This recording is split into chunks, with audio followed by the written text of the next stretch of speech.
Welcome to the ATP Project with your hosts Matt, Jeff and Steve. G'day guys. G'day. We're back again. Back again. Can't keep the good man down apparently. Guys, today we're going to be talking about natural versus pharma diuretics. Now this is interesting because someone suggested that we do a bit of a series on this, natty versus pharma, and it probably sounds like an antagonist, but it's not really. I mean, there's a lot of things where they complement. There's a lot of things that once you've done one, you want to do the other, or what have you. So, and you'll probably find as a spoiler to the series, it would usually be, depending on whether we're looking at acute and chronic and life-threatening situations, and often it's a combination.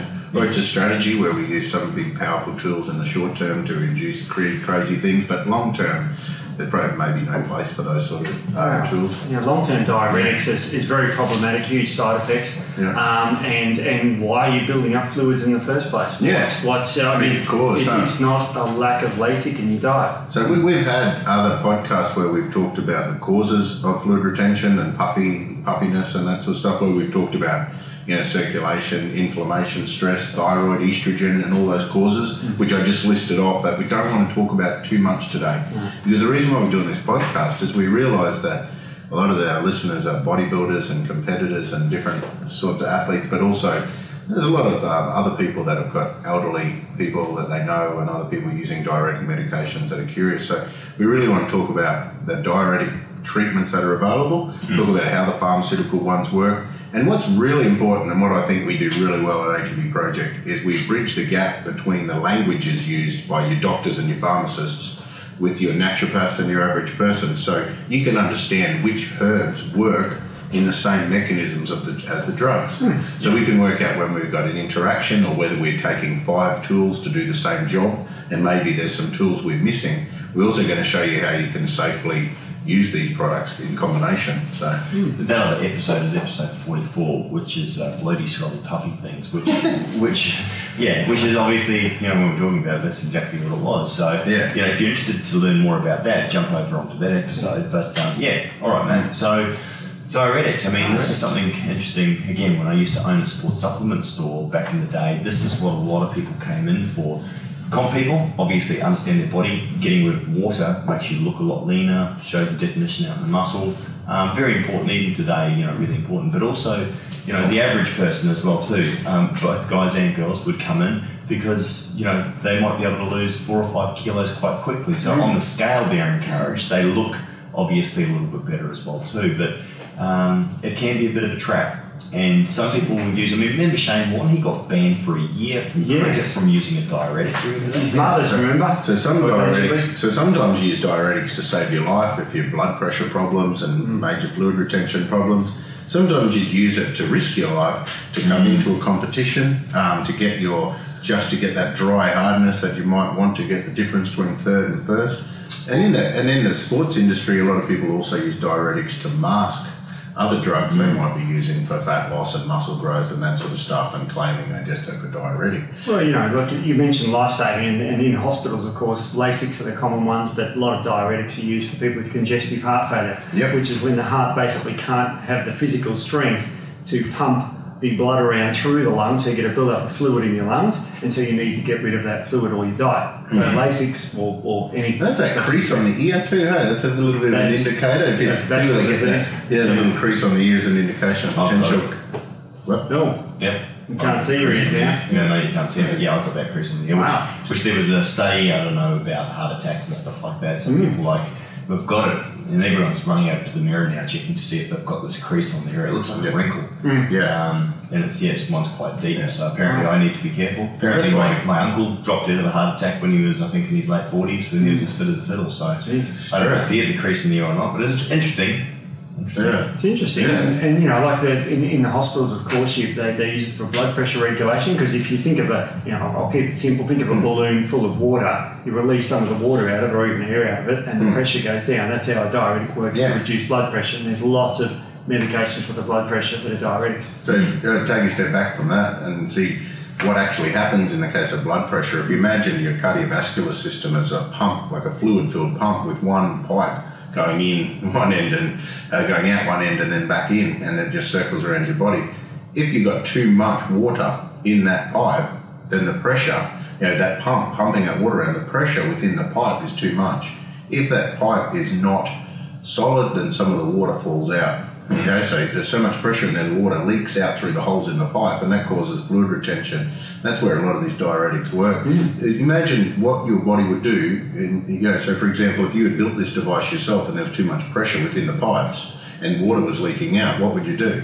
You'd get thicker pipes, stronger pipes. That's what hardening in the arteries is. So basically what you see is when people's blood pressure fills up because they've got too much blood volume, too much water within this system, the water either leaks out or the arteries have to get thicker, and that's basically what cardiovascular disease is. And so this is why diuretics, which work typically via the kidney to reduce the amount of water that's in your blood, have a place in heart medicine to take the burden off the heart. But what happens in that situation is the problem. Yeah, exactly. And just to we'll start off with the basics. Most diuretics work by stopping the reabsorption of sodium. Now, let me elaborate on that. Let's say, keep it simple, your blood goes through your kidneys, gets filtered, and the molecule sodium, which comes in salt, goes into the urine, needed to be reabsorbed out. Drugs block that reabsorption, so sodium gets pumped out of your body, and as osmosis occurs, it draws fluid out with it. So that's how you get diuresis. That's how most of these diuretics work.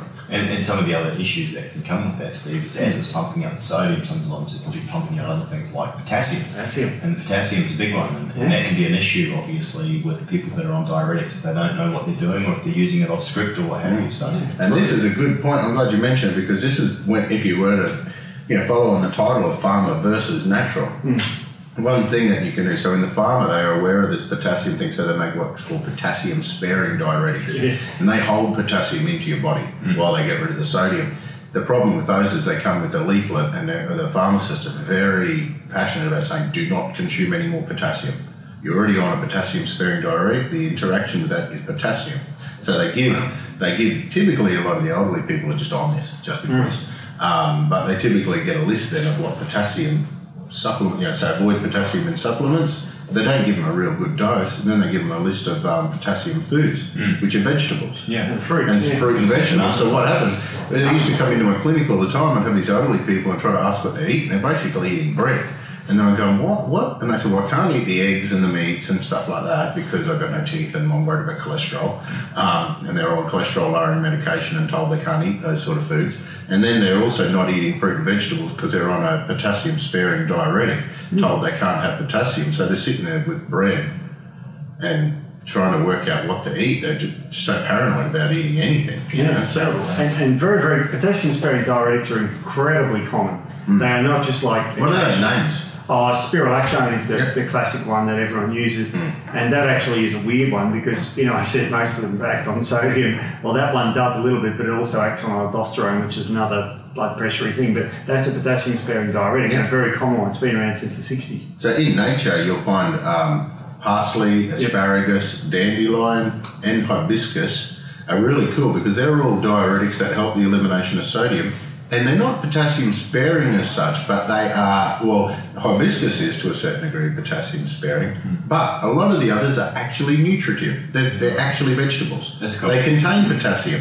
So you've got the option of using a drug that pumps out sodium and holds potassium in the body when told you can't have fruit and vegetables because of the potassium interaction, compared to using a herb that does the sodium flushing and also reloads the potassium through nutritive values, along with all the other things, such as polyphenols. It's important to understand that flavonoids and polyphenols from fruit and vegetables, doesn't matter what you're doing in regards to increasing the burden of your kidneys through diuresis. If you're going to make your kidneys work harder, you need lots of fruit and vegetables because you need the polyphenols to actually protect the kidney itself from the damage from the increased burden. Otherwise, your kidney, because you imagine, I've got this stupid theory though, that you've got one liver and two kidneys, because over time your liver gets faster and better and bigger and stronger, and your kidneys are a filter, and as they get inflamed, they reduce surface area. So you start with these kidneys with a much larger capacity than the liver, and then eventually they end up much the same, with the liver getting faster and the kidneys getting slower.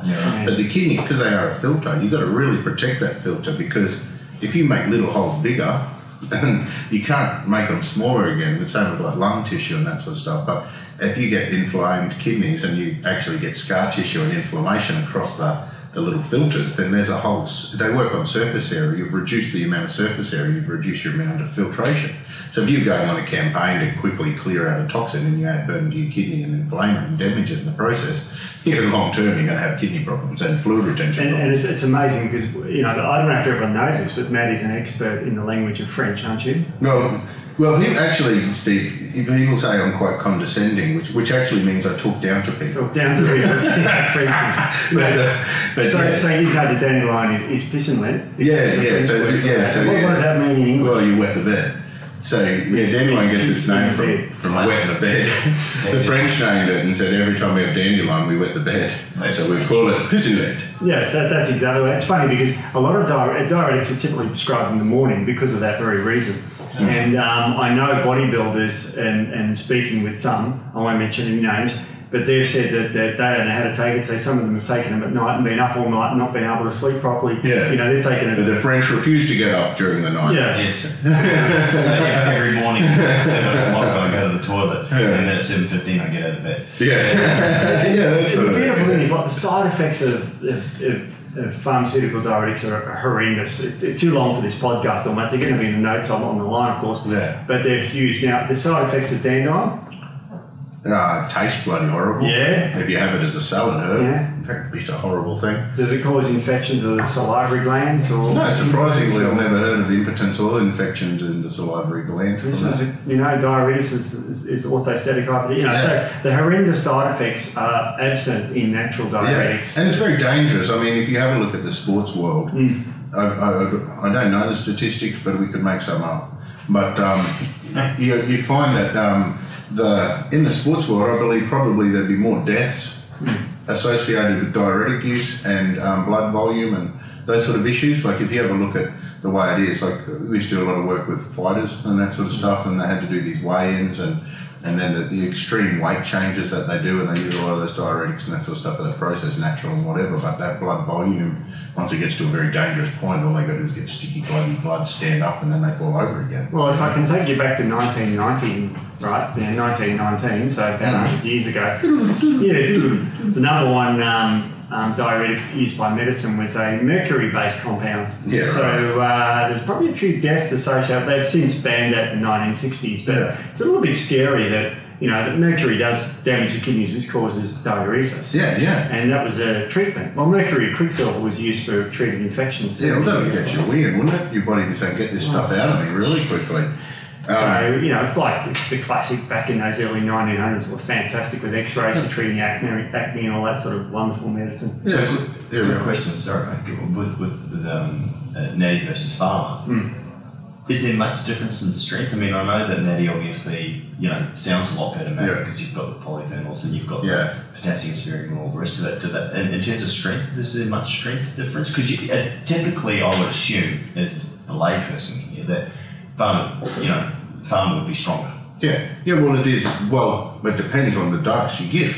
So you can achieve equivalent efficacy if you get the doses right. But the difference is you might be looking at a couple of 100 milligrams of a synthetic compound that the body doesn't know really how to process. Yeah, LASIK's about, the maximum dose for LASIK is 160 milligrams once in the morning. So you're looking at like one tablet a day. And then with the herbs, you'd be looking, something like dandelion, the research on dandelion as a food was about 100 grams. Wow. So we're looking at as using it as a salad herb or using these things. But when you concentrate that down using extracts and that sort of stuff, in 100 grams of herb, you get about 150 milligrams worth of the active component. So then when you concentrate it and you break it down, so you see, we just exactly said it.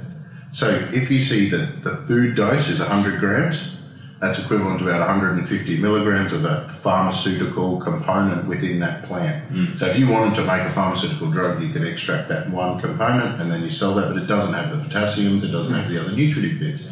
So you kind of, with natural medicine, you meet it halfway. We say add as much dandelion as you can into your diet, eat it as much as you can, being aware that not many people are going to eat 100 grams of a day, unless they're just those people, that do that stuff. But other times you basically make a range of supplements where you can actually get the equivalent dose through an extraction process by getting rid of some of the fibre, getting rid of some of the water and concentrating the extract down. And this natty versus pharma thing I'd love to do, this is a complete side note, but Matt, you discussed a lot well, and we've spoken about specifically with the multi-food as well too, is that turning a natural product effectively into a pharmaceutical product, or an artifact, if you like, where you're removing all the bioflavonoids, you're removing all of the other things that make it natural, make it work effectively and efficiently in the body. We should do a seminar on that as well. Yeah. See, what we try to do is we try to concentrate as much of that as possible. What we do is that by removing a lot of waters and removing a lot of the things that aren't biologically active for us, and trying to concentrate the actual plant polyphenols.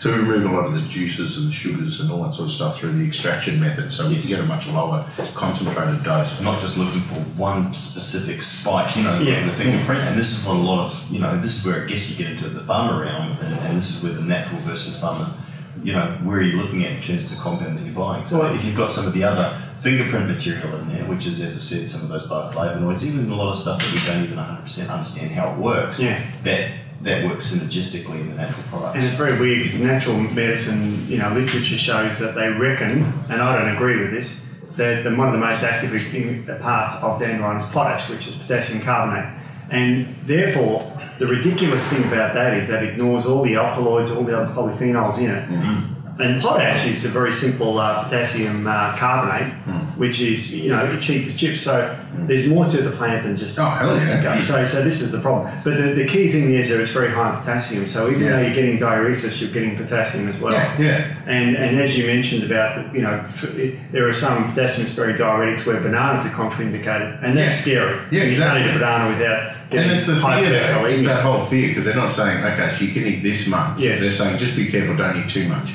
Because no one's game enough to give them a number in case they get a potassium overload, which will kill them. So you talked about the spirulina lactone. I just add an extra syllable. That's better. That's nicer the way I do it. Spirulactone. Yeah, so you mentioned that little sucker. I talked about sodium reabsorption and that sort of stuff. So you can tell us a little bit more about that renin, angiotensin, aldosterone system, so I can work out how licorice. We're going to test the people at home on this, but it's going to be in the notes, of course.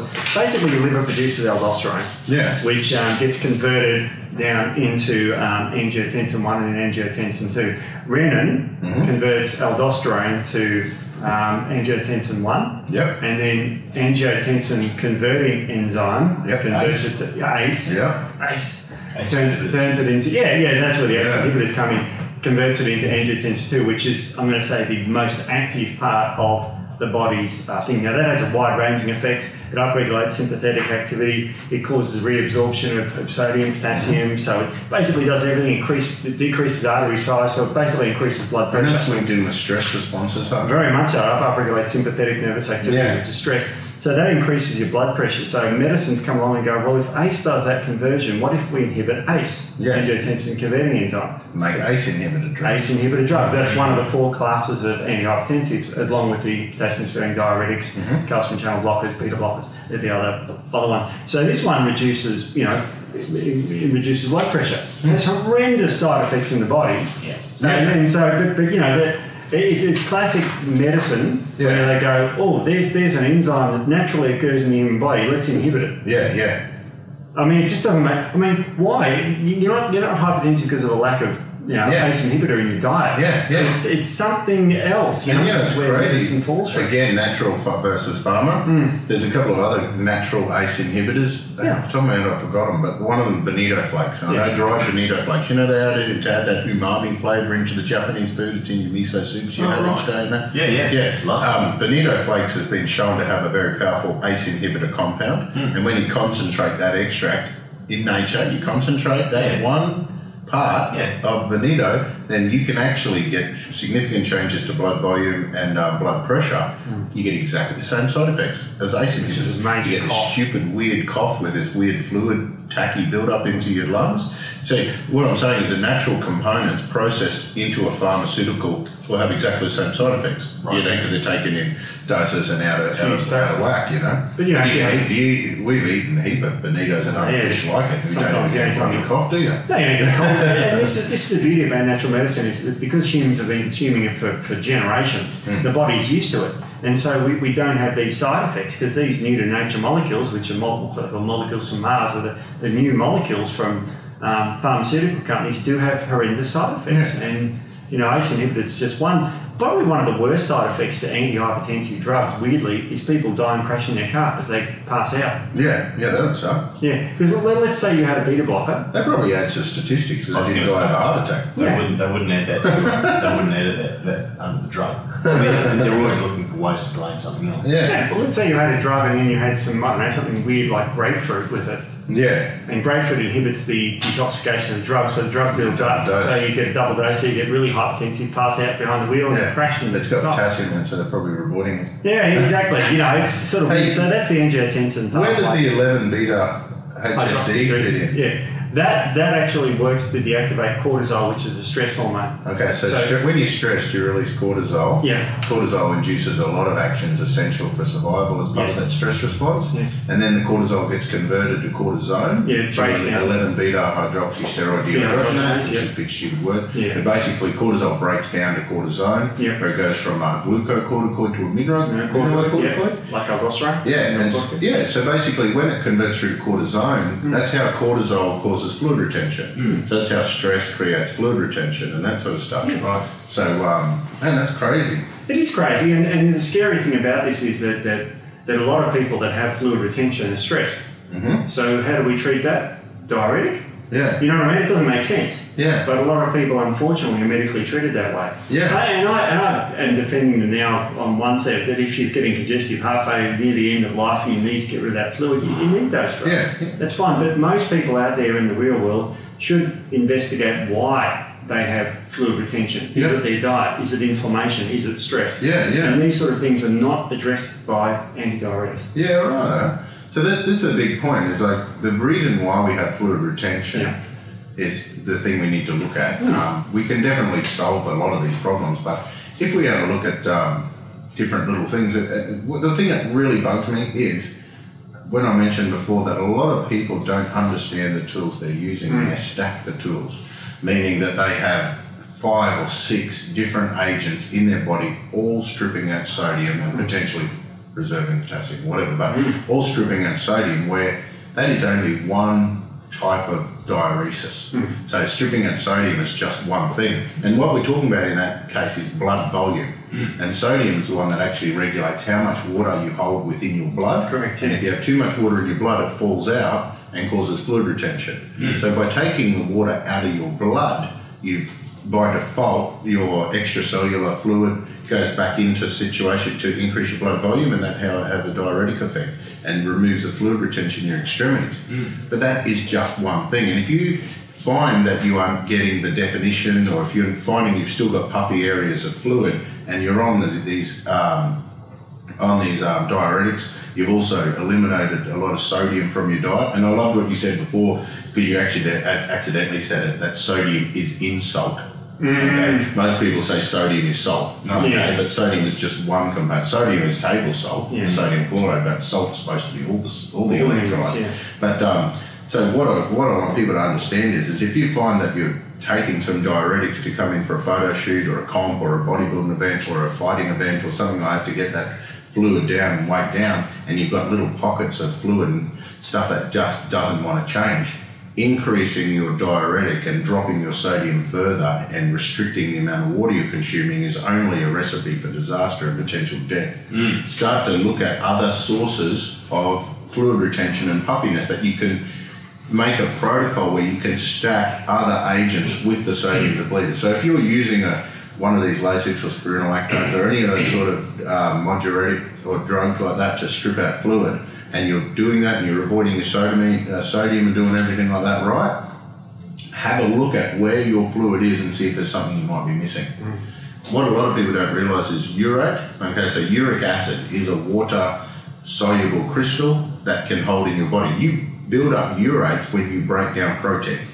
Okay, so imagine if you're a bodybuilder, you're eating a lot of protein, but not only, every time you're in the gym, your body's protein. Every time you're breaking down your muscle through training and through dieting in particular. So then when you're coming in the show and you're cutting down, you're actually going to start to break down a bit of muscle. You're liberating lots of urates. A lot of bodybuilders and a lot of our athletes get gout. You know, a lot of people flare up with gout coming into an event, or get told their kidneys are shutting down because of their too much protein, and they're seeing things like urate in the diet. Now, urate's cool in the sense that it accumulates around your joints. Now that's where the origins and insertions for your muscles are. So if you've got urate crystals around your knees and ankles and it's holding water in those areas, you get less definition, and then you can see that puffiness. So you can use things like hibiscus that works. It does a little bit of the sodium cleaning out as well. So Rosella hibiscus, we launched that gut right product recently, and we've had a lot of testimonials and feedback come back. I can't stop weeing. There's mega doses of hibiscus and everything in it. And I mentioned earlier, plant polyphenols are also important to protect the kidneys whenever you're doing anything. So the gut right at the moment is probably one of the better products on the market as a diuretic because of the doses of the hibiscus and the other compounds through it. But hibiscus strips out urate, it also strips out the sodium, it also preserves potassium. It also helps to relax the blood vessels, so you're getting less pressure on your arteries, and so blood pressure can drop, so you're healthier and safer. It also frees up bound testosterones and improves vitality and drive and all that sort of stuff. So that's a handy one to put in to do a similar sort of thing. So celery seed, it strips out urate. Black cherry, black cherry is excellent. Black cherry extract, you can get the extract of that instead of the juice. And what you'll find is an extract is equivalent to a cup of juice because we've taken away all the water and all that sort of stuff, and then you don't get the sugars as well. So this is what I'm saying. This is when sometimes you'd supplement, other times you'd use black cherries, other times you might use a drug. So urate is a big problem, and the other thing with urate is there's some in your blood, but it tries to keep a certain amount in your blood all the time. So don't go by blood tests. You've got to, because what happens is if your urate levels increase in your blood, like for example, we keep them between 4 to 6 in your blood all the time. If your blood levels increase to 10, because you've broken down a lot of protein from your training and what you've eaten, then what happens is your body quickly shuttles it over somewhere else out of your blood, because in your blood it's going to cause hardening in the arteries. So where it goes outside your blood is either your kidneys or your extremities, right away from your kidneys. So we'll either put it in your big toe or in your gristle in your ear, or your elbows and thumbs and that sort of stuff, or it'll go to the kidneys and form a kidney stone. Just also be aware that when you're stripping this stuff out, guess where it's got to go? It's got to go through the kidneys. So it's a really good idea to do slow and steady with that sort of stuff, otherwise you flare it up. So using things like Rosella, celery seed, black cherry for the urate crystals, very important for getting the stuff around the joints out. Tell you another trick. Sorry, I just waffle a lot, but interrupt, man. If you've got a thing, just tell me. No. With the joints, another little trick is soda crystals. There's sodium carbonate. You can buy it. I don't mention brands, but I use the Vexters one because they're really big, the biggest crystals I could find. So you want to find really big sodium carbonate crystals, and you put them into like a pillowcase or something like that. Tie up the other end so they don't fall out. And then you can wrap it around your whole knee and go to sleep. Leave it on there for like 4 to 6 hours or something like that. And when you wake up or when you get up, it's all like that. The whole pillowcase and all the crystals that are touching your skin are all crusty and all stuck together. It's all the fluid you've drawn out and through your body, and you can actually totally dry it out, It's really good for sporting people, footballers and things like that. If you've got fluid on the knee or wherever. And just stupid things too. Like you want to do biochemistry for that? Yeah, should. So it's osmosis. The sodium part does the osmosis, absolutely correct. So it pulls the water out, and the carbonate neutralises the acid. Because when you add acid to a carbonate, you get water and carbon dioxide given off. So that's why you get the clumping. And it's because the carbonate neutralises it. Sodium carbonate is also a typical antacid that people take to get the acid out of the stomach. It doesn't work with osmosis. But that's why you use sodium carbonate. So you see here that there's carbon dioxide dumping into the atmosphere, Steve. Just bury it, you're right. Bury it. Keep it in your body. It's better than in the atmosphere, but the feed carbon plants. dioxide is not natural. What about the trees at night? Do they know this? Yeah, they have trees at night make carbon dioxide. Call all the termites as well too. Hang on. I forgot this. I think that was it. Well, that's one acid, but are there any other acids you can think of that would be a problem? What are you talking? Hang on. There was something amazing I was going to say. I don't know. No, I don't think it's that amazing. I was just going to say water follows sodium, because you see there, you get the sodium running through the kidneys and you can take water into your urine and take water out. You put sodium outside your body, it's going to drag it through. Osmosis. That's exactly right. Actually, I said osmosis. Yeah, you said osmosis. It's just probably shot in the dark there, but anyway. So, master segue. I picked up that segue a little bit later. So, master segue is the genius.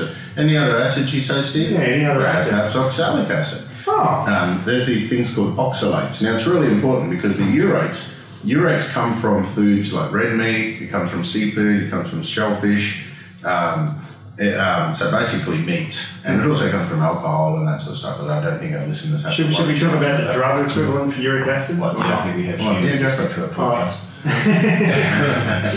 Well, allopurinol is a gout medication that inhibits xanthine oxidase, which is the enzyme that makes uric acid in the blood. Purines. Purine. So xanthine oxidase, because the body makes uric acid for multiple good things, like it's anti-cancer and a few other things. So we need some there. It's not all bad. And the typical medicine approach is let's inhibit the natural enzyme in the body. It makes it because we know better. And it's weird. And it's really weird. That drops your blood levels, and then what happens is your body levels of urate have to leave and get into your blood. And that creates all sorts of problems. All goes to your kidneys. A lot of people on this stuff for years too.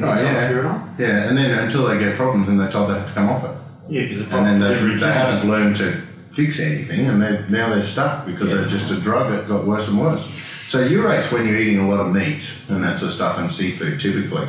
But then there's a lot of other people that then, when they're healthy, they try to get healthier, go into a campaign or whatever, it might be part of their diet, but they eat a lot of things like sweet potatoes, spinach, cherries, berries, beets and beetroots. And they're not bad foods.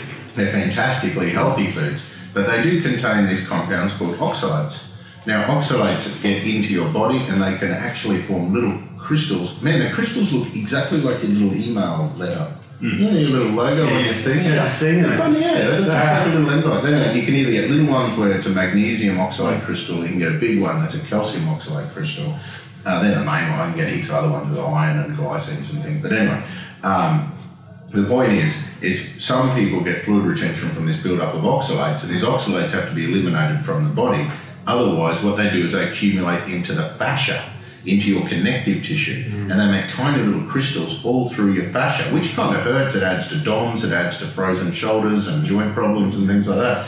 But they're water, they accumulate and hold water. Right. So if you're struggling to get the striations in through your muscles, if you can't get that feathering and can't get that full-on definition, just holding a little bit of water outside your muscle cells and you just look flat, and that's the stuff. Often it can be the oxalates. And if you think about it, you may have been eating a lot more of these things like spinaches, sweet potatoes and all that sort of stuff as part of your changing diet, as part of your comp prep or whatever. These oxalates build up. Now there's two ways really effectively to clean it. Three things you have to do really. Firstly, you have to protect your kidneys from inflammation, and you do that with plant polyphenols and flavonoids that are good anti-inflammatory stuff. And then the next thing you have to do is realise that these oxalates are coming from your gut into your body. Normally our gut flora would control it, so if you've got good healthy gut flora, we're not as likely to have this problem. But if you get a little bit out of whack, especially with a little bit of candida, a little bit of clostridiums and that sort of stuff, all of a sudden you've got an overload of oxalates running through your body. So to stop the oxalates going into the body, what we do is I do two things, and a lot of people criticise me for the one thing that I do because they don't understand there's method to my madness. So in your gut, before you absorb the oxalates, you have an opportunity to bind those oxalates into calcium oxalate crystals. And calcium oxalates are a really large bugger. That causes kidney stones, okay? So this is the bit that gets a bit confusing. But you can't absorb it, all right, out of your gut. So I want, with people with oxalate issues, I want to give them the shittiest form of calcium I can think of, which is a calcium carbonate, and things like Caltrate, which are sold cheap as chips. They're just like Dolomites. If I couldn't give them Caltrate, anything cheaper would be lime for their garden. Yeah, because it's the same stuff. Yeah. It's just a calcium carbonate, you get your Dolomites and limes there. So anyway, the calcium will join up the oxalate, make a big calcium oxalate crystal, which you then poop out and doesn't get absorbed into your body. At the same time, we take high doses of magnesium citrate, because magnesium citrate binds and makes magnesium oxalate crystals, which are tiny and small and can pass through your kidneys and you can wear them out. But the way to buffer our acid is with citrates. So one of the most important things they do in hospitals when someone's got acidity because of kidney problems and an inability to balance out their salts and that sort of stuff within their body, they use magnesium citrates or potassium magnesium citrate.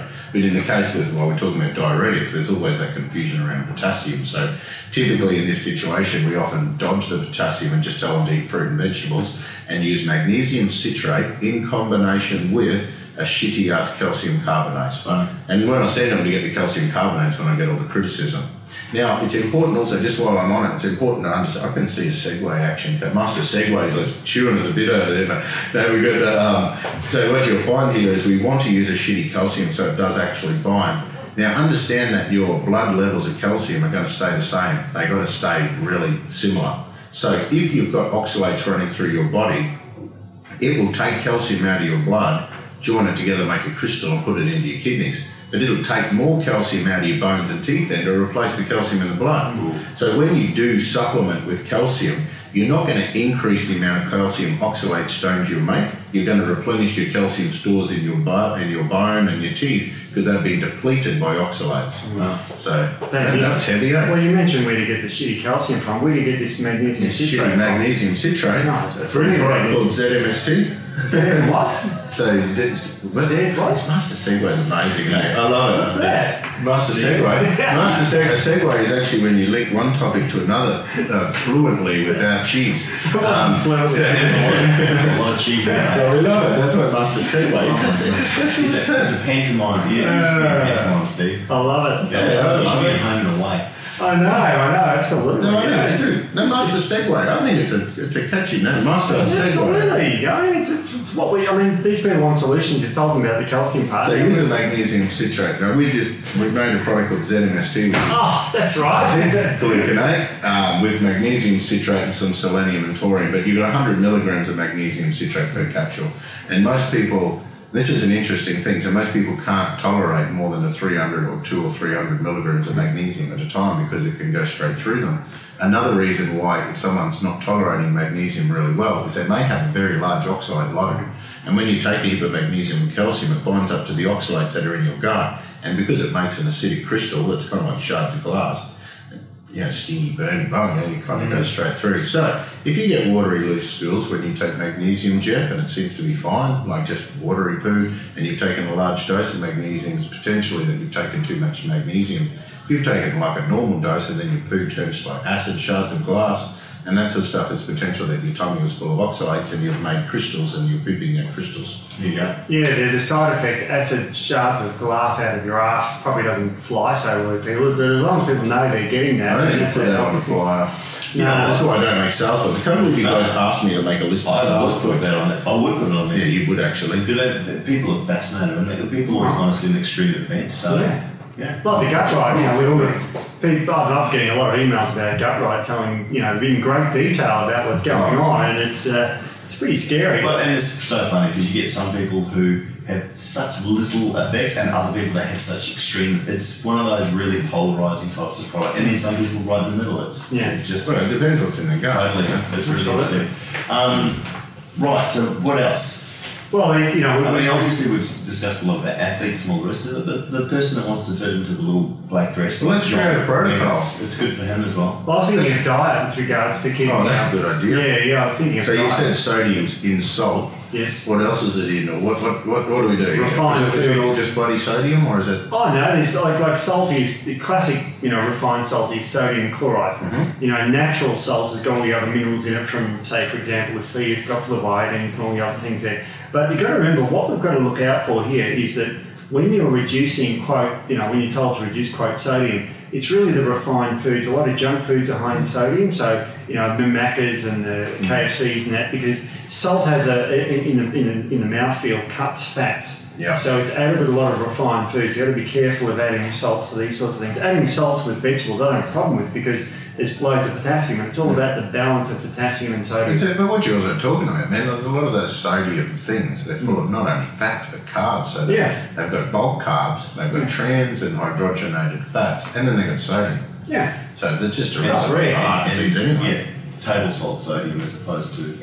Yeah. Well, sodium is white, and it also they mix it with a bit of aluminium and that sort of stuff to keep it dry and white. That's their thing. I don't think it's going to damage the business. Yeah, exactly. Sodium aluminium hydroxide or something, isn't it? That's what table salt is. Yeah, they put aluminium in it. Aluminium hydroxide is an alkalising agent too. So it's very problematic with salt. You've got to think of, you mentioned the term white. If you look at the periodic table in chemistry, you look at the minerals in the middle of the table, that's your coloured minerals typically. Yeah. The sodium, potassium, calcium, magnesium off to the left-hand side of the periodic table, these are all white. So you just got to make sure you get a lot of the coloured minerals in there, the zincs, all that sort of ones. So your salt should be coloured. It should be coloured, Yeah, that's cool. It's funny because in that podcast that we did, Matt, talking about sodium and the myth around that people, sodium is bad for you. But when you're looking at doing your own little taste test, if something tastes salty, then your body doesn't need it. If you're putting lots of salt on and you still can't taste the salt, so long as you're not putting in stupid table salt, but you're actually using a good quality salt with everything else in it, like a sea salt or something like that, then you should use that and not be afraid about it. So it's just interesting. We just got to make mention of that, because I think a lot of people freak out when they start thinking about salt. They think, oh my gosh, and it's situational. You might be low in salts and you need them, otherwise you might have enough, so therefore you don't need to use it. But the fear, I think, around people adding salt to their meals, and you can't do this and this is salt reduced, it's actually not true. Especially people's, they're craving salt, and like you said, they add salt to their food, it doesn't even touch the sides, it's absorbed so quickly that they don't taste it at all. And a really good point for this in terms of an extreme is the guys that did the Kokoda trial that ended up dying even though they were drinking water because they didn't have enough salts in their body, electrolytes. Specifically, they did not have enough salts in their body to be able to utilise it properly. So salt is not a dirty word when you look at it in the way that it's supposed to be, which is, I said, more of a sea salt as opposed to just a pure, sodium chloride with aluminium. So what is a diet for lowering salt? For lowering fluid retention? Because we mentioned inflammation, allergies, intolerances, structural issues, but also anything that aggravates inflammatory conditions, things that may temporarily slow down the thyroid, things that may liberate conjugated estrogens. All those things combine towards how much fluid retention you may get. Yeah, and it comes down to eliminating all those causes, the allergies and those sort of things, which typically is a very good vegetable salad-based diet with fruits in it. And it comes down to eating, if you wanted to eat, for example, high salt fish, if you're on that, okay, if you want to reduce the inflammation, don't add as much salt to your fish, for example, but you can add it to your vegetables. So it's all about sodium-potassium balance, because inside a cell, if you think of a cell on camera here, for those that are listening, sorry, but you think of a round ball, and potassium and magnesium are intracellular minerals, and sodium and calcium are outside the cells. So it's all about that balance of getting the right, what they call gradients inside the cells. And so if you have the right amount of minerals there, potassium and sodium, then you won't be fluid retentive, even if they're both high or both low. So we're looking at mass relocation. So what these people are seeing is they're seeing extracellular water. Yes. So if you imagine those cells that you turn, we're talking about them being plump and like grapes. Okay, full with a tight membrane around the outside.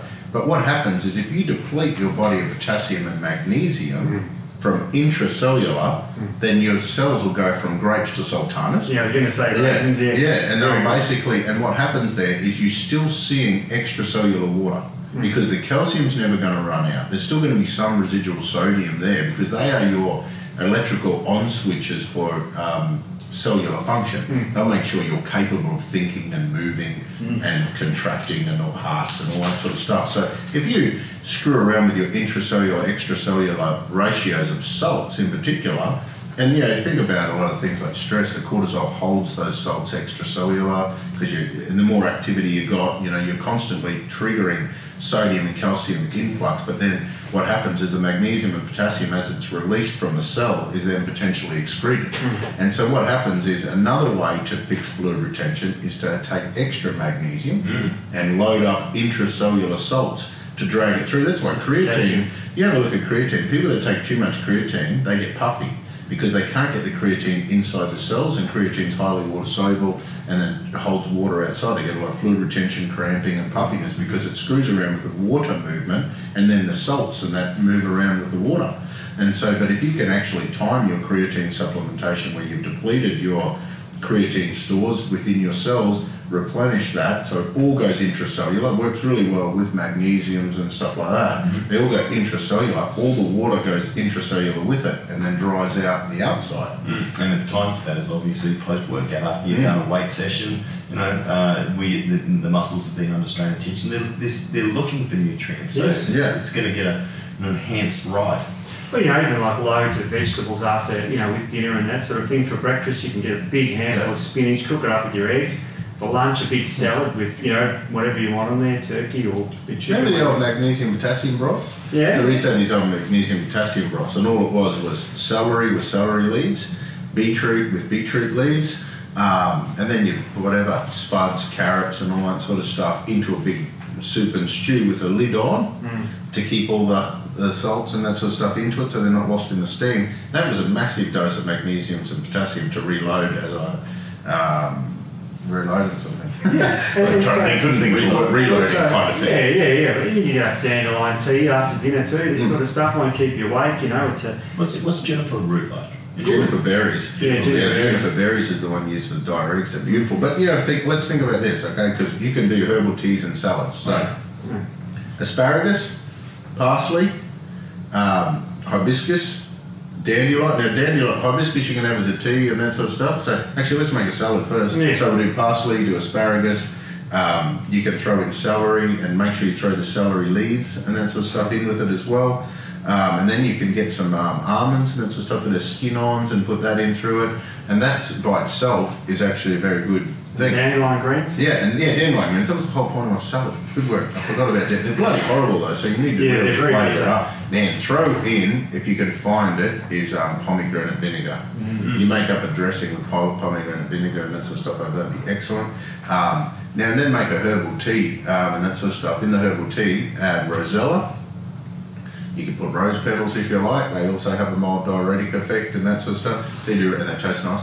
So you go rosella, which is hibiscus, rosehip, rosella, and celery seeds. They taste beautiful. If you've got a lot of inflammatory reactions and a lot of joint problems as well, you might want to spike it up with devil's claw, which you can get away with by throwing that into those other ones because they're really nice. Like, seriously, rosella, rosehip and rose petals. If you base your tea on that, you can throw in some celery seeds, you can throw in some terminalia, is a really good Ayurvedic herb, very good diuretic, that's very good antioxidant and that sort of stuff as well. And all those sort of things, they're very bitter, but if you offset them with those sweet ones, they're nice. But otherwise, there's no reason why you can't just do black cherry, juniper berries, rose hips, rose petals and rosella. That would be a beautiful, red, sweet, nice drink. You could throw that into brew it up and then throw it into the fridge and have it cold, sip on it through the day. Yeah, absolutely. You don't have to drink it hot. No, and you can do that instead of, and also understand too that if you're getting a concentrated pharmaceutical extract, like you might buy a product that's, how do I say it? Yeah, you might buy a product that's supposed to be green tea.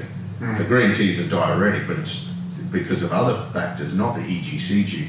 So the EGCG is just an antioxidant compound in green tea. If they're extracting only that, don't expect to be able to get the other benefits out of green tea from that product because they're just using EGCG. That's a classic one of what we call the artifact method, where you've actually got a great natural product, but they refine it too far. Too far. Take out some of the associated, exactly. Supporting nutrients that should be in there. That's a classic example of that. It's a real classic one because you go, 80-90% strength. It's like you don't want that. No. And for dinner you could, for example, have some fennel in there too because that's a really diuretic as well. So and rosemary. There's so many. Hey, like when you go through them, like rosemary's a brilliant one because it's also got all the polyphenols and everything in there. And if you have a look at these things, because you might find, like for example, like I said before, for the urate alone, it could be rosella, it could be celery, it could be black cherry. They could be, because they have the same compound and same mechanism of action, you can actually use a different one each day. You just got to add these things in. You don't get sick of it that way. Because taking an extract of just one thing does diddly squat, doesn't it? Yeah. So, but if you add, like, for example, if you had something like gut right that's got a lot of this sort of stuff in it and moderate dose, then you still take the other stuff as well. And then you go into these campaigns, and then the other one's in there as a bit of a safety net. So on the days you don't do it, you don't cough up. And of course, good old, I hate to bring up running again, but good old morning run where you sweat all, guess what, you sweat out of your skin and you lick it, and when you lick your skin after you run, like I do every day. Yeah. What does it taste like? Yeah. Yours tastes funny. When I lick your sweat, it's like sweet. Yeah, Can I tell you an old diabetes treatment? How they used to test, how they used to test if you got diabetes. You pee on an ant's nest. If the ants were attracted to urine, that means you got urine. And that was a test for diabetes. I watched Poldark, and what they did is he just dipped his finger in and tasted it and went, yep. That was the other finger. Yeah. Oh, you did that in. Yeah, old trick. Yeah. So that's a very interesting sort of scenario. So you can sweat the sodium out too. And I'm glad you said too, because lymphatics, people don't realise that sometimes they think they've got this fluid retention, but they've got what we call lymphatic congestion. So your lymphatics are a drainage point of waste, but they don't have a heart pumping behind them like your arteries and veins do. So they actually require muscle contractions to pump it out. So it's actually the process of muscle squeezing. They got these little valves that stop it going the wrong way. So when your muscles squeeze, it goes up each time. So you need exercise is extremely important, lymphatic drainage and those sort of things. And that's a big problem with structural sort of thing. Yeah. Just before we move on, while we're talking about it, because your way to tell if someone's got an issue with lymphatics is it's usually asymmetrical. So they'll find one arm will puff up or one leg will puff up and that sort of stuff, and you can see, oh man, you've got a bit of a structural issue here with your lymphatics blocked or whatever. So when I used to do massage a billion years ago, I did a lymphatic massage. I trained in that.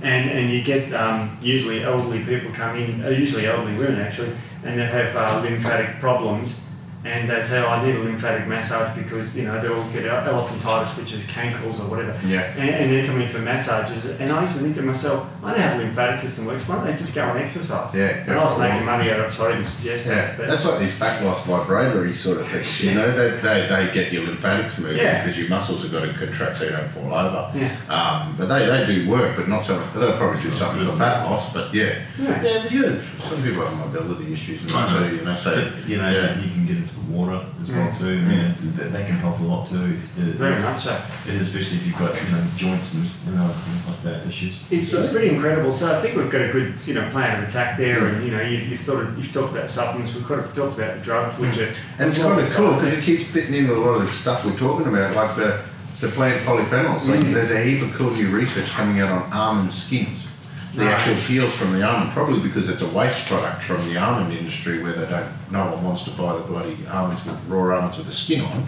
But there's amazing research on those almond peels for fluid retention and all sorts of stuff like that. There's the polyphenols in it. Yeah. So much cool stuff that's being thrown in. It's funny, isn't it? I mean, again, the classic story was whey when they took the whey protein and they were feeding it to the pigs and they went, actually the amino acid spectrum in here is pretty good. Yeah. Mind you, I'm more of a fan of collagen, but that's another story. So, anything else, guys, you want to cover off on this, or do you think we've covered enough? Oh, that's enough. I just would urge people out there, if you do get your hands on diuretics, please don't take them without any sort of supervision or something, because it messes with your minerals. They got potassium sparing diuretics. Why? What if you overload on potassium? It's very scary. Yeah. So you can blood test. So the other thing is people should be doing regular testing. So before you go do a big diuretic campaign with mega doses of dodgy diuretics you picked up off your mum, this is what some people do. I like Shane Warne. But this is the sort of thing that kind of happens. Not to blame. So go through and get measure your things like CRP for artery inflammation, measure ESR, which is a marker of inflammation. You should tell them what those things are. I just did. C-reactive protein. I don't care what it stands for. CRP, C-reactive protein, is a marker of inflammation with your arteries. ESR, eosinophil sedimentation rate, is a marker of inflammation induced by immune activation and that sort of stuff. Measure those. Measure homocysteine, which is a waste that can actually contribute to reduction in surface area through your kidneys, damage to your arteries that can contribute to fluid retention, easily fixed. Also get your uric acid levels measured just for curiosity, but most of it's kind of going to stay around the same. Also, you can do oat testing for the oxalate, which is an organic acid testing for the urine, so you can measure oxalates that way. I don't know other ways of measuring oxalates unless it's a stone. Once you've got a kidney stone, they find them pretty easy. The other thing too is make sure you do your blood test first thing in the morning, because you can also add aldosterone to that. Oh yeah, cool. And aldosterone should be measured first thing in the morning. It should be from about 50 to 900. It could be a huge range, but it has to be tested in the morning or it disappears in the afternoon, which is why antidiuretics need to be taken in the morning. And I know people who have taken them in the evening, which is like, ooh. They went to bed. Well, or get up. Can't just sleep. it's your choice. It's terrible. So, outside here, go on, man. The other thing I was going to say is cortisol testing is better done through saliva, so you don't get the white coat syndrome, and you do that at home 4 times a day. So if you get the aldosterone, you get your cortisol, you get those other things done, you can get levels of sodium, potassiums and that sort of stuff measured. Magnesium's hard because it's intracellular. They usually try to get it from red blood cells or something. Red blood cell magnesium test is a good one. Not serum magnesium. Red blood cell magnesium is what you want. You want to know the intracellular levels of magnesium. Don't bother with calcium test. No, because it should be in your bone. You mentioned, obviously cortisol stress, which is a huge. So diet's obviously going to be fantastic, especially if you start incorporating more of those sorts of foods into your diet. but also, stress. And it's funny, isn't it? I mean, a lot of people do meditation or, time out, holiday, just downtime and really making sure that you've got that, which is an interesting segue because traffic is a big stress. Master segue. I mean, and we're going to get into some FAQs now, but, stresses and driving. Uncle Jeff wants to talk to you kiddies out there at the moment. But there are so many people that don't know how to drive. Did you have a bad way in this morning? But it just constantly comes up, and it's so funny. I saw this P-plater driving, which is a provisional plater for our friends in the US and England, where they're kind of not quite learning to drive, but I think they're still learning to drive. They've got their license, but they're just. Yeah, and so there's a merging lane. There's a whole heap of cars getting into it. They're in the middle lane, and they decided to go left in Australia, which means that they were merging on top of the merging lane, people coming through. Just the other people as well too. When you're in a car park, you're reversing out. Who needs to give way? Come on. The one that sees it, it's self-preservation. It's a car park. It's roundabouts in car parks. The only rule that applies is self-preservation. Everybody puts their foot down instead of letting that car come out. And the other one as well too. On the left-hand side with that thing. No, Uncle Jeff needs to. I can tell Uncle Jeff's having a bit of a rage. And road rage. When you're turning left, right, the worst thing is when people swing right to turn left. I mean, that. But when you've got the shoulder of the road where the cars can park and all the rest of it. I'm amazed that people don't know that they can actually go into that lane if there's not a bike or a car there and actually use that to turn left so that they don't impede traffic that's going straight through. That's common sense. No, you know what? Common sense, as Matt says, is a superpower. We're getting t-shirts made up. Oh, yeah. Yeah. Common sense is a superpower, yeah. That's bloody well is. Yeah, you need to just, sometimes when you get like that, you need to just tuck your knees into your chest and wrap your arms around and just rock a little bit. And sometimes I lean forward and that's how I roll. I had John to do that for me. I'm getting married. Congratulations. So what date's your sentencing? Rebecca listens to this. The nice thing is it's not, very, very rarely is a life anymore. No, life's shorter. How long do you get for life? 20-something years or something? It just seems like a lot longer when you're married. Is that what you're saying? No. Most people married 2-3 times. A week and a half, 29 to get married. Straight. Bloody hell. Jeez, so see that finger that hasn't got a ring on it? Hey, mate, you're going to cut the middle gap out of it?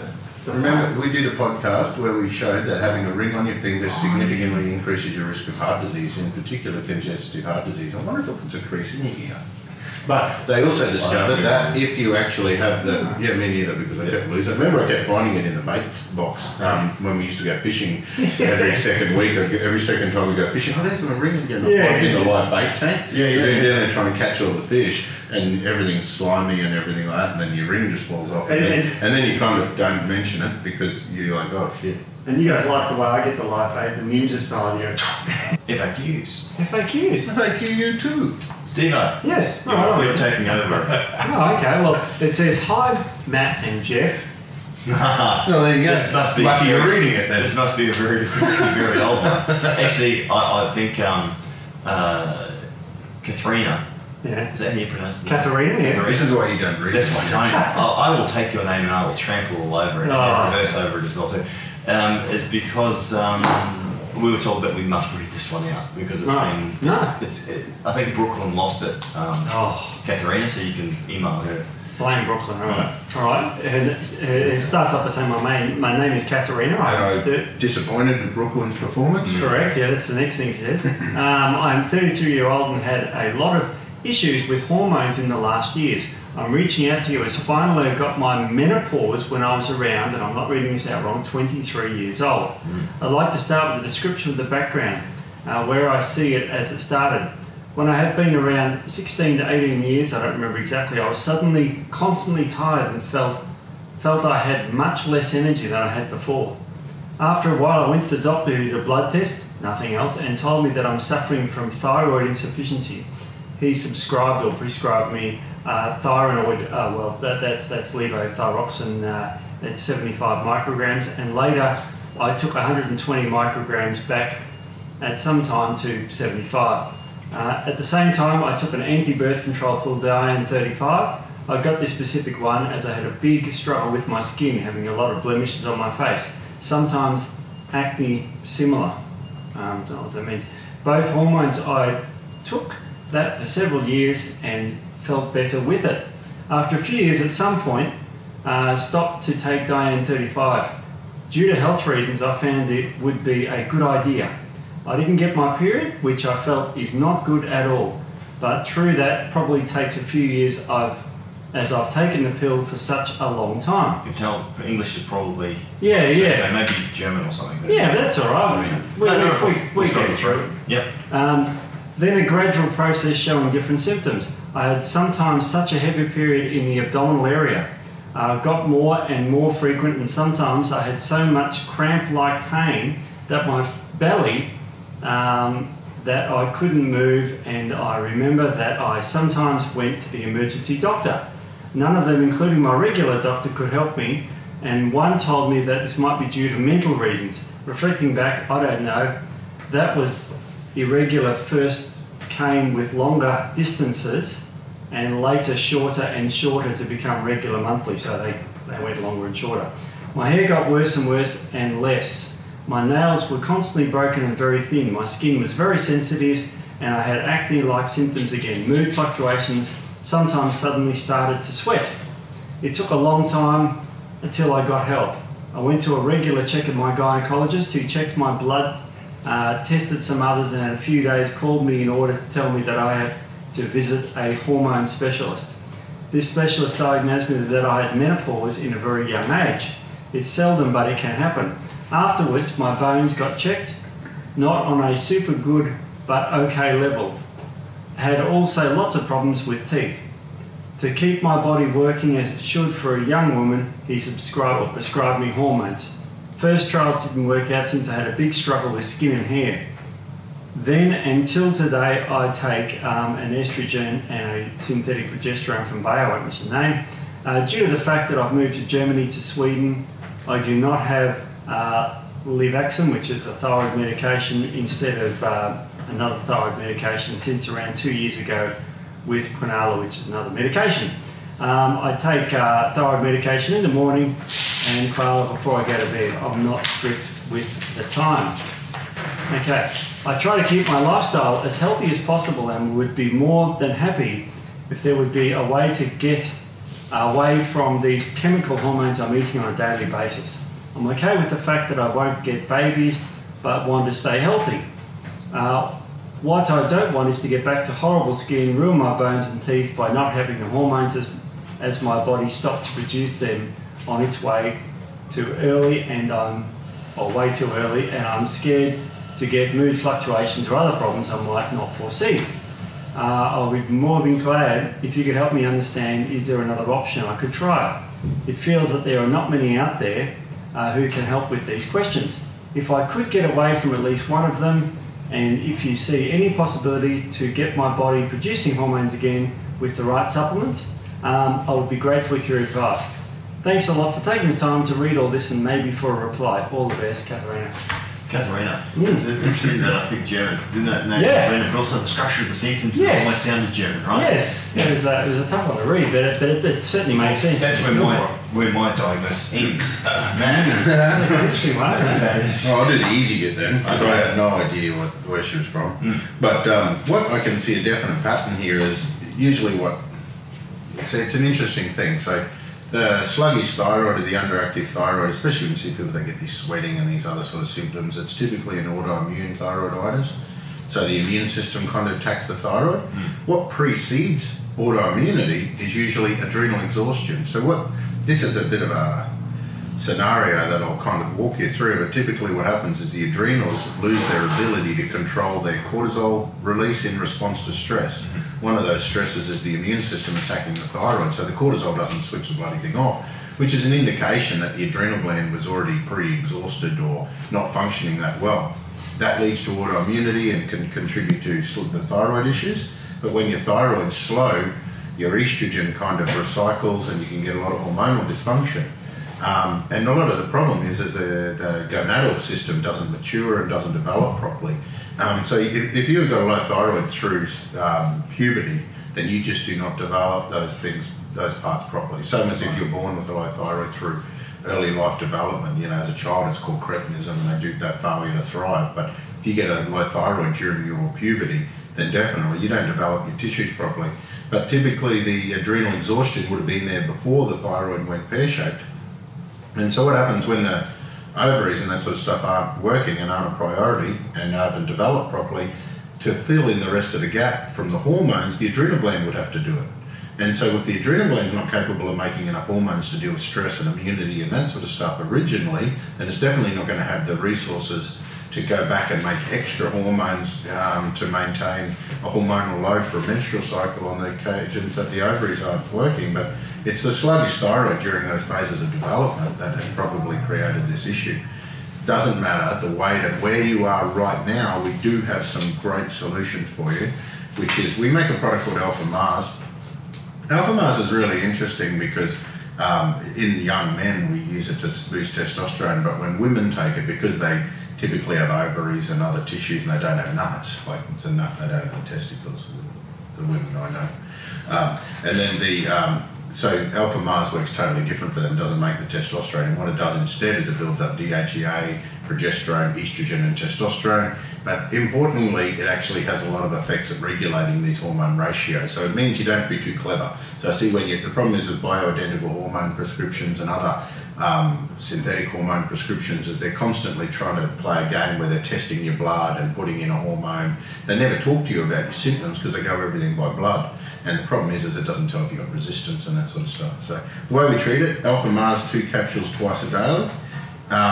Get onto the no-whey protein. The no-whey protein as a collagen is extremely important for maintaining bone, maintaining muscle and preventing the accumulation of fat. So it's really important, and it's had a lot of studies done on people with low hormones and shown to help bone and muscle. So it's very good. And the weird one that I'm going to suggest is actually Prototype 8 to use like a moisturiser twice a day. So Prototype 8, we sell that predominantly as a vasodilator, a transdermal vasodilator that aids circulation. But what it also has is it's got these phytoecdysterones in it. Phytoecdysterones are SERMs. They're selective estrogen receptor modifiers. They basically go in and activate estrogen receptors in muscle and bone and help to improve growth and development, preserve muscle mass, preserve that bone. And I've had a few cases there where we've had some really good follow-up with their bone density. So what you've got to realise is because you're so young, if they say that you've had a bone density check and it's not great but it's good, that's excellent because it means that you've actually got bone within the right range. So we don't ever have to even really build more bone. All we've got to do is slow down your loss of bone, and over the next 10 years, compared to the rest of the population, you'll actually have better bone.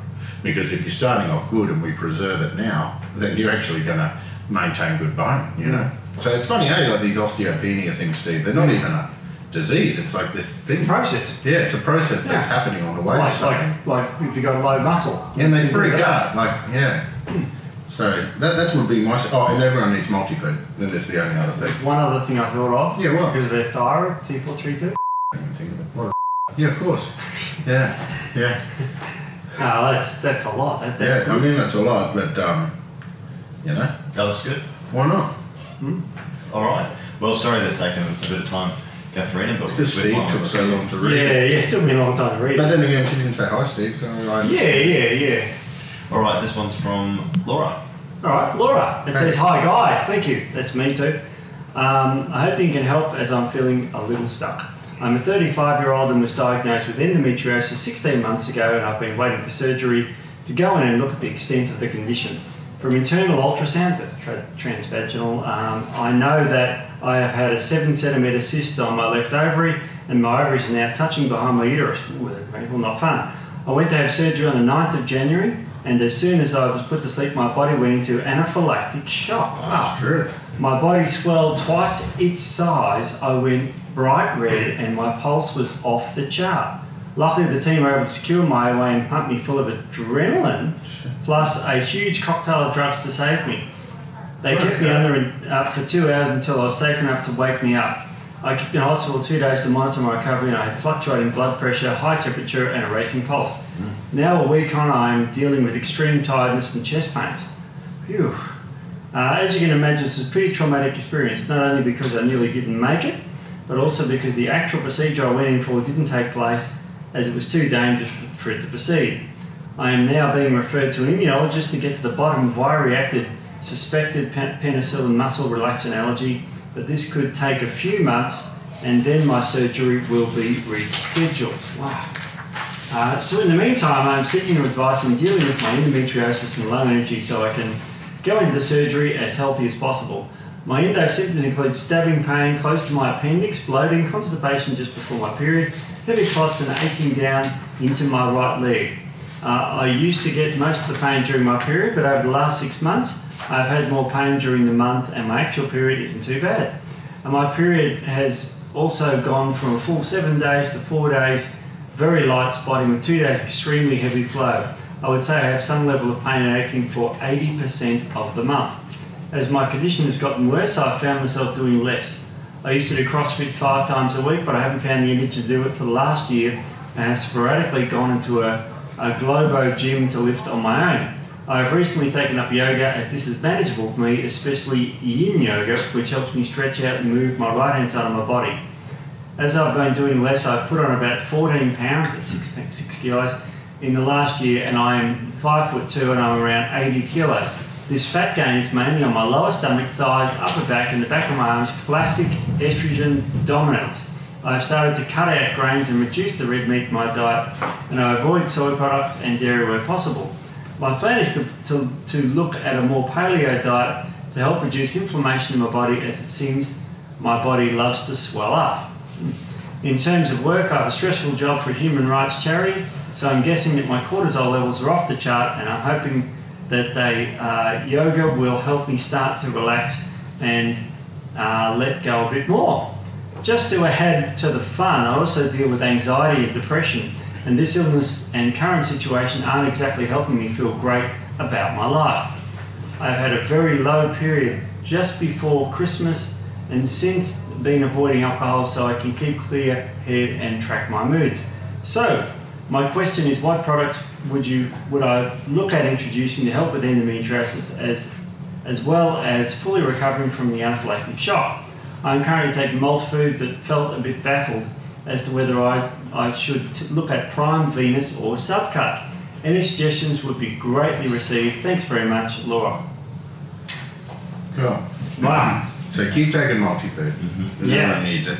And what you'll find is with endometriosis is an interesting one. So what the problem with endometriosis is, the body keeps recycling the estrogen. So you go and do your normal period, release estrogen, does its job, and the body's supposed to detoxify that estrogen, clear it away. If your guts aren't 100% right, you might have what we call an estrobolome, which is typically bugs like Candida, Clostridiums, Klebsiellas, E. coli, those sort of things that actually help to liberate the bound estrogen and put it back into the body. You get this biologically active estrogen everywhere, which creates period or endometrial tissue everywhere.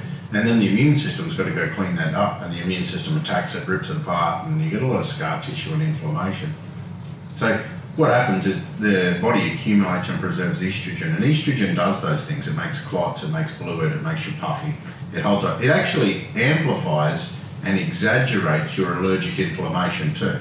So when you get an allergic reaction, you're more predisposed to anaphylaxis because of the estrogen dominance, because you get hypersecretory neutrophils that are pumping out histamines, and mast cells pumping out histamines and that everywhere.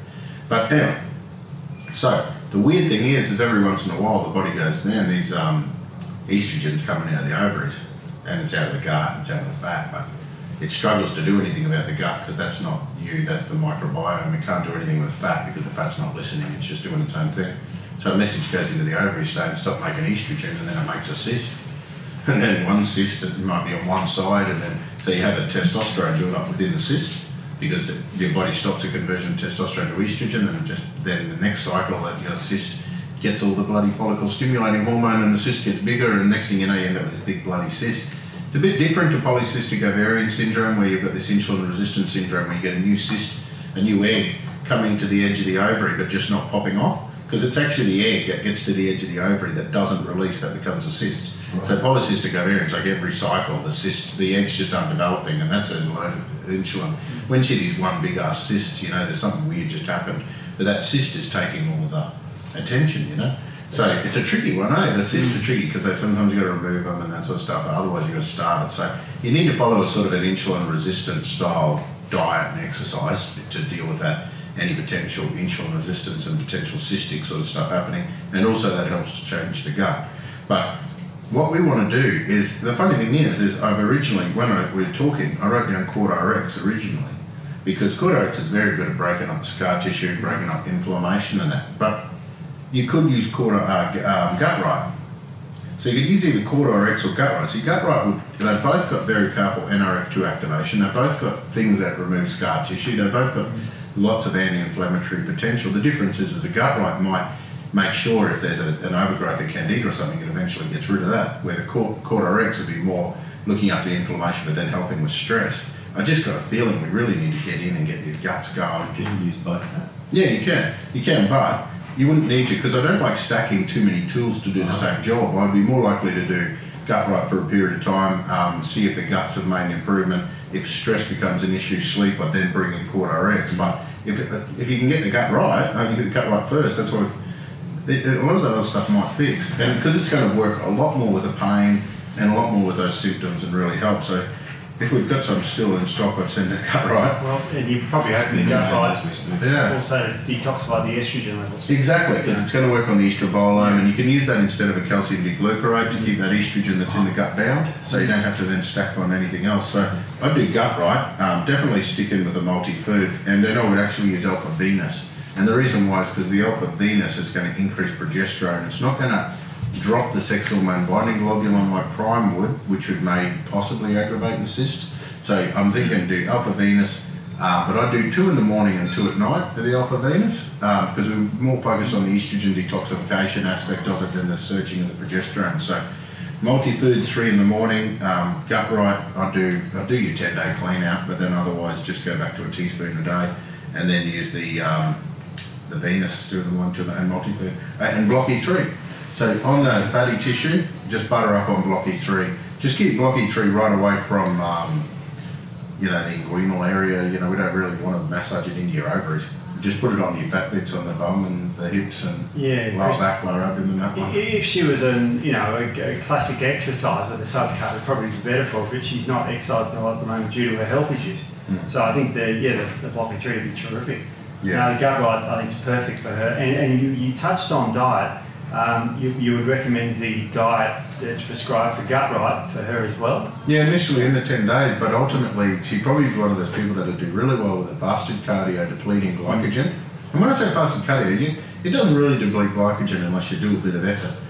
So like when you're doing your fasted cardio, even if it's like kind of power walk from one pole and then slow down a bit and then do a bit of intensity as you go, like they just meander around. It doesn't burn any glycogen. Or if you prefer resistance exercise or yoga, or even you do it faster, but do something with a little bit of intensity that'll make your muscles burn a little bit and get rid of some of that glycogen, and then stay low carb all day so you remain insulin sensitive.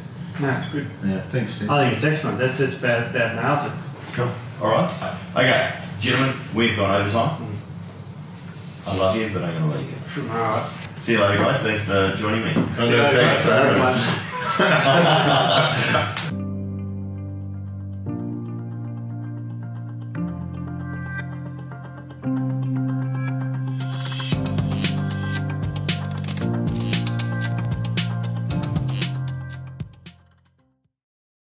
It's good.